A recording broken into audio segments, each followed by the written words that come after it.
I remember that technology was supposed to remove paper from the world, right? Mm. Computers, computers were sold on the principle of saving trees, right?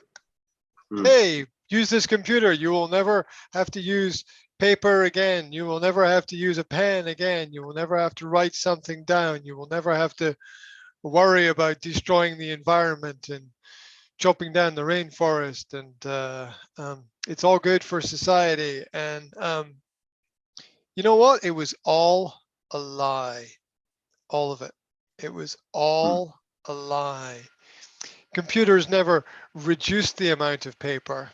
Computers actually increased the amount of paper because the number of documents that had to be printed increased. Our access to information that could be printed Mm. increased. And it didn't make things cheaper at all because we had to invest in new computers and supercomputers and better processors and better graphics cards and printers and ink for printers and things like a mouse to go with your keyboard or a set of headphones or anything else useful that you could attach to a computer. And so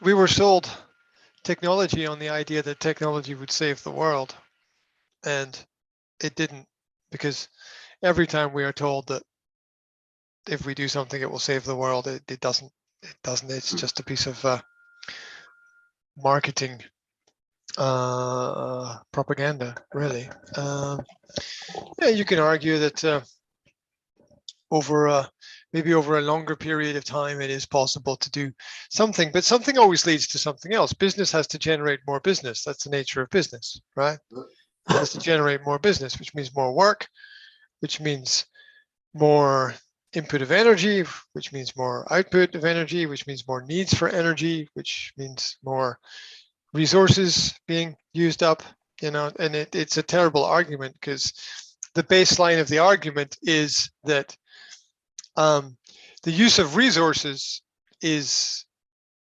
inherently negative. Mm. Well, if you take that down to its base level, let's just not eat, because that's a consumption of resources. Eating is a consumption of resources, therefore it must be bad. But it's not. It's the transformation of energy. So all resources are the transformation of energy. So it's not about resources, but about transformation and how the transformation occurs and what you turn something into and whether that is viable. If you're in a big company, then it means control. If you're a small farmer out in the middle of nowhere, hopefully it means you can make enough money to feed your kids, basically. So this increasing interaction with digital media and the increasing digital paperwork is it's something that computers should be doing, not people, really, to be honest. I mean, it should be the work of, it should be the person's job to input basic elements of data and the computer's job to process the data. A concept similar to multitasking. Multitasking can be done with machines. It can't be done by people because you can't play basketball and football at the same time. It's just impossible. Or if you do try to, you do both badly. So we can only ever really do one thing at a time. It's one of those great rules that we need to teach kids. It's like, what do? I just do one thing. Right? It's a basic coaching principle. I don't know what to do. I'm all confused. I'm all stressed. Well, you pick one thing.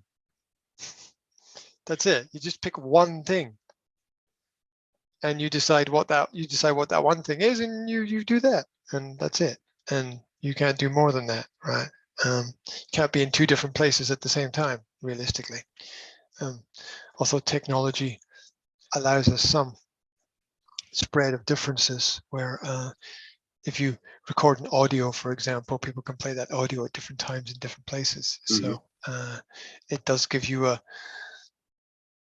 godlike experience where maybe you could theoretically be everywhere at the same time, but it's not you, you know, so you can't completely interact and answer questions and be yourself in that scenario. So I sympathize with people who are constantly required to input data, because it's a very mind-numbing and soul-destroying activity at the best of times. And the real world is always outside somewhere. It's not really it's not really an exciting activity, right? I mean, you can argue that it's necessary. And you know, the classic example with data is the companies employed statisticians, and you know, accounting is a classic example of that. And the kind of people that are required to do those jobs really need to have a certain kind of thinking and a certain kind of mentality. Because, and you know, the classic accountant is a very boring person. I mean, you don't find that many accountants that are exciting, interesting, and entertaining. Well, there must be some, but there must be some somewhere. I've never met any, but I imagine there's some somewhere, right? Because that's the kind of mind that you get from working in that area. You just become very boring because everything is 1, 3, 5, 7, 9, 2, 4, 6, 8, 10, 12, whatever. It's all numbers. And to quote Bob Marley, the famous reggae singer, numbers will never make you happy, because numbers are endless. The original quote is, "Money is numbers, and numbers never end. If it takes money to be happy, your search for happiness will never end." So I guess from his music and his lyrics that he was quite a smart person, and that's what happens. And if you notice, numbers never make people happy except for very short periods of time. You win the lottery, you have the winning ticket for something, and you're happy for 10, 15 minutes, and then you have panic and fear and worry and all these other emotional responses. Because now that you have the money, you have to protect it in some way, and doing that is complicated, because is anything ever really protected, especially if it's a number? And there are only ever truly really two numbers: 0 and 1. Those are the only true numbers that really exist. It's either on or it's off. It is or it isn't. It's real or it's not. Those are the only true numbers. Look at binary codes. The digital world is built from binary codes. Binary is a 0 or a 1. Yes. Everything is built from 0 or 1. You know, the best lines of questioning, if you are say a policeman investigating or a lawyer seeking some information, the best lines of investigation are yes/no questions. The best lines of solving problems are yes/no questions. We've all seen those schematic, diagrammatic, filters and functions. Yes, no. Okay, then yes, no, then yes, no, then yes, no. In order to find simple solutions to things. In fact, if you have any kind of problem at all, giving yourself a series of yes/no questions is often the very best way to solve that problem. It help other people solve problems as well, the same way. If you have to choose between X and Y, what would you choose? Let's say there's no middle. Choose between, and it's what we have to do every day.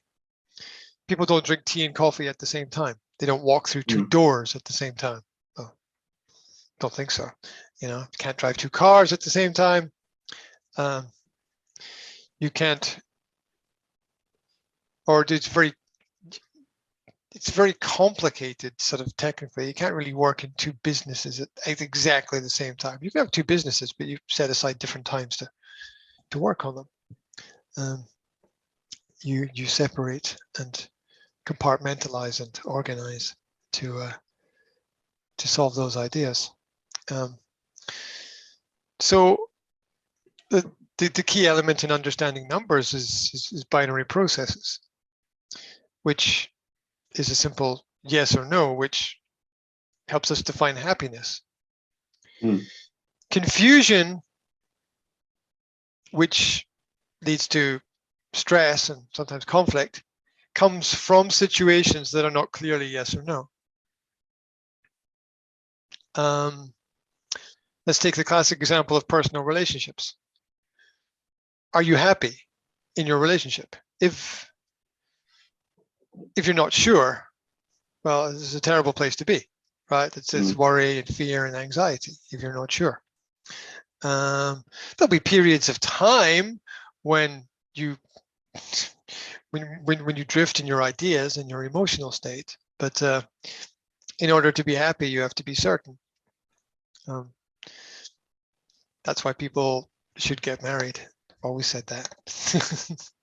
Right, but it doesn't, not the same thing doesn't work for everybody, but statistics matter. So if you want to give yourself the higher percentage chance of success, then that is that's interesting, and not to get married for the benefit of somebody else or the tax man or something, but to do it for yourself, really. Yeah, anybody caught in the middle, it's a bad place to be. So that's why we have questions, which are useful and helpful, because we can ask people, is this like this or is this like this? And fundamentally we understand that 10 o'clock is 10 o'clock. It's not 11 o'clock or 9 o'clock. Right? There's a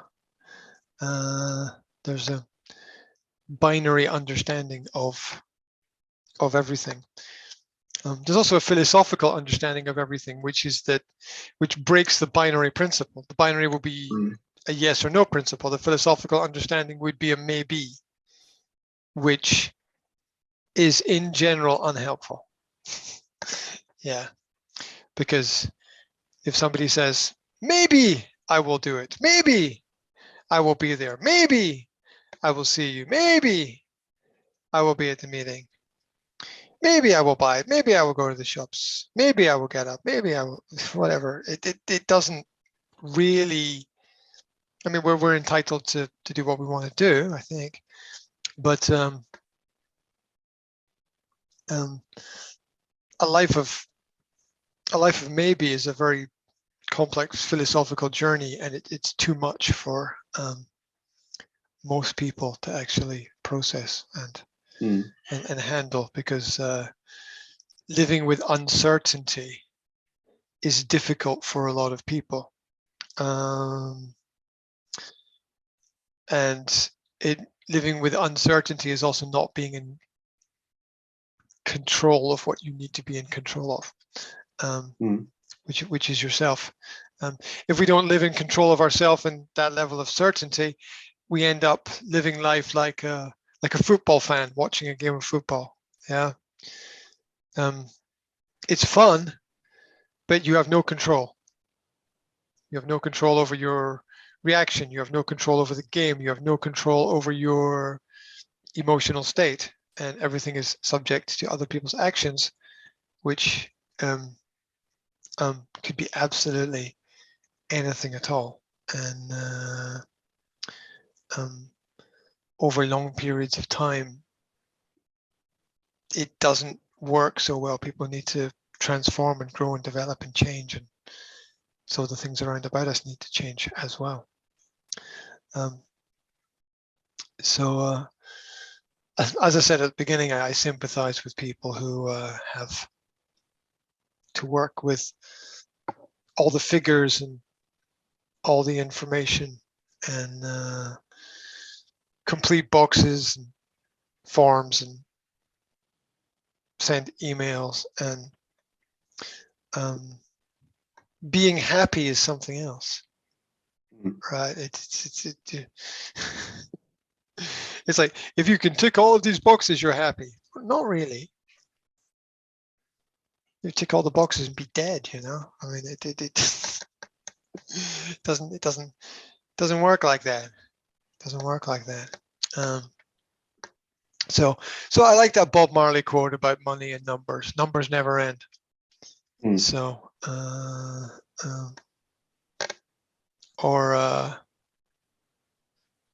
as one of my old neighbors used to say, money was, money is, and money will be. That's just it. Yeah. You live your life in a ratio of percentages depending upon how much you have. The more you have, the more you spend. That's it. The more you have, the more you spend. The less you have, the less you spend. That's it. That's the whole principle of economics, right? You have £100, you spend £100 eventually. If you have £10, you spend £10. You know, you can argue about quality of life and that more can buy you better quality, and it does seem to work like that. But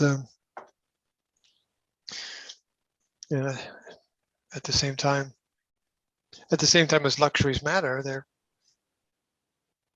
luxuries, they're not essentials. So ice cream is the classic example of that. Everybody loves ice cream, but it's not a bad thing to have, but it's also not an essential for life, amongst other things. So